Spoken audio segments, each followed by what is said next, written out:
Before we begin, take a moment to support the channel. If you enjoy calm cultural stories like this one, consider liking the video and subscribing. It helps these stories reach more people and allows the channel to continue exploring life across different cultures.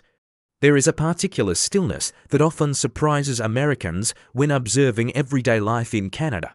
It is not silence in the literal sense, but a quiet discipline woven into ordinary moments. Conversations tend to leave space between sentences. Public places feel carefully shared rather than claimed.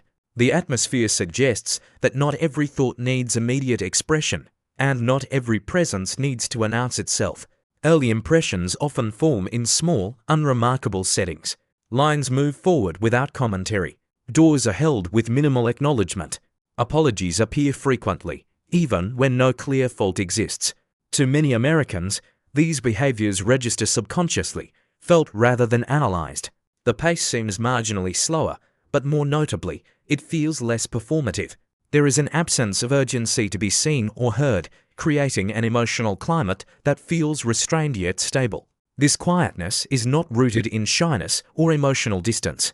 It reflects a cultural value placed on social equilibrium. In Canadian society, smooth interaction often outweighs individual expression. The goal is not to stand out but to avoid disruption. Politeness operates less as a social courtesy and more as a structural element, guiding behavior in shared spaces. Where American culture often rewards confidence and verbal clarity, Canadian norms subtly favor consideration and restraint. These differences surface in daily habits that rarely draw attention. Voices lower slightly in enclosed areas. Physical space is carefully measured. Disagreements, when they occur, are softened with qualifiers and pauses. Even humor tends to arrive gently, often self-directed rather than outwardly assertive.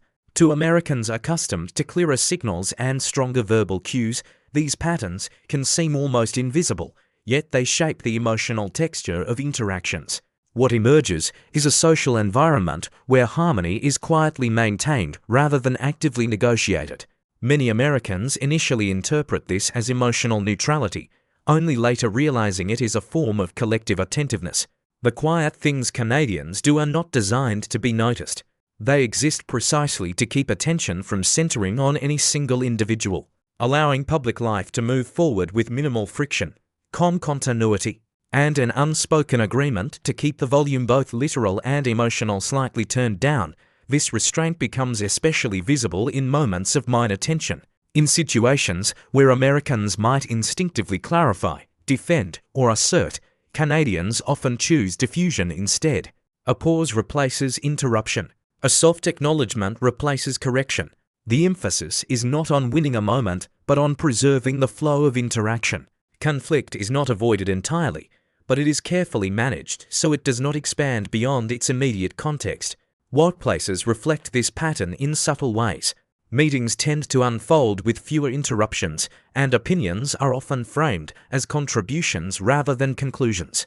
Language softens intent, suggestions instead of directives, consensus instead of decisive closure. For Americans used to clearer hierarchies and more direct verbal positioning, this can feel ambiguous at first. Authority exists, but it is expressed quietly, often through tone rather than volume, and through consistency rather than dominance. Public behavior reinforces the same values. Transit systems operate with minimal commentary. Personal music stays contained behind headphones. Even displays of frustration are tempered, expressed through small gestures rather than public outbursts. These habits are rarely discussed because they are assumed. They form an invisible agreement about how much of oneself should occupy shared space.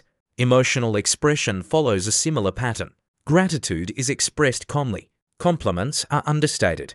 Strong reactions, positive or negative, are often internalized before being shared. This does not imply emotional suppression, but emotional regulation. Feelings are acknowledged, then placed within a broader social frame where others' comfort remains a priority.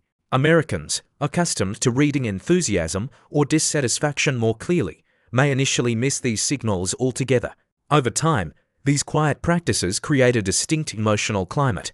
Social environments feel predictable, even gentle. There is less anxiety about missteps because most interactions are buffered by patience. At the same time, This can lead to moments of misunderstanding, where Americans interpret politeness as agreement or calmness as detachment. The differences are not dramatic enough to cause immediate culture shock, yet they accumulate gradually, shaping how trust, disagreement, and belonging are experienced beneath the surface. As these patterns settle into daily life, their cumulative effect becomes clearer. The quiet habits Canadians practice shape how social safety feels rather than how it appears. Public spaces rarely demand vigilance. Interactions carry fewer sharp edges. The absence of overt assertion creates an environment where neutrality feels like respect and restraint feels like care. Many Americans gradually recognize that this calm is not accidental, but maintained through countless small choices made without announcement. This cultural orientation subtly reshapes expectations. Progress is measured less by how forcefully ideas are delivered and more by how smoothly cooperation unfolds. Belonging is reinforced not through affirmation, but through predictability. Emotional steadiness becomes a shared resource. Even moments of warmth are often understated, conveyed through consistency rather than intensity. What might initially seem emotionally muted reveals itself as emotionally reliable. Over time, Americans living within this environment often notice a shift in their own responses. Pauses feel less uncomfortable. Silence begins to communicate meaning rather than absence. The impulse to fill space with explanation or emphasis gradually weakens. Social energy redistributes itself away from performance and toward maintenance. The quiet becomes a background presence, shaping behavior without demanding recognition. These differences rarely announce themselves in dramatic ways. They are felt in how days unfold without friction, how misunderstandings dissolve before hardening, and how public life remains gently ordered. The quiet things Canadians do are not expressions of distance or reserve. They are expressions of shared responsibility for the emotional tone of a society. In the contrast, a broader cultural insight emerges. Loudness and clarity are not the only paths to connection. Sometimes cohesion is built through what is softened, delayed, or left unsaid. In Canada's understated social rhythm, Americans often discover that what goes unnoticed can still shape an entire way of living, guiding interactions not by assertion, but by an unspoken agreement to move through the world with measured presence and collective calm.